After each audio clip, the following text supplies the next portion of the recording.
Peringatan bencana dari Sopeng.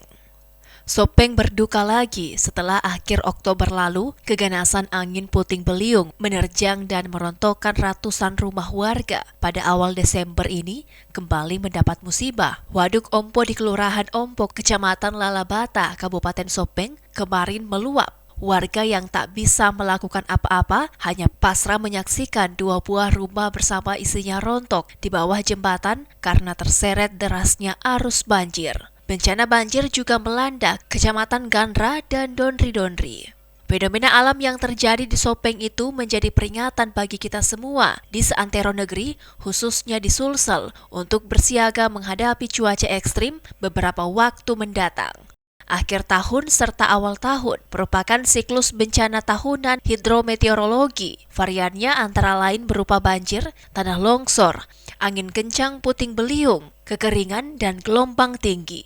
Saat ini fenomena cuaca ekstrim juga dipicu oleh La Nina yang mengakibatkan terjadinya hujan dengan intensitas tinggi di berbagai wilayah di Indonesia. Di Sopeng, Sungai Padangeng, Lowo, dan Belo juga meluap dan merendam pemukiman warga. Namun peristiwa hanyutnya rumah warga di aliran Sungai Cabue sangat mencemaskan. Sebab tak sedikit warga yang bermukim di bantaran sungai itu dalam ancaman serupa. Begitu pula di tempat lain, di berbagai wilayah, hingga sekarang bantaran sungai bahkan menjadi pemukiman warga meski sesungguhnya terbilang sangat membahayakan ketika banjir datang tiba-tiba. Itulah sebabnya perlu mendesak pemerintah untuk tidak hanya meluncurkan perhatian setelah bencana terjadi, melainkan juga upaya antisipasinya.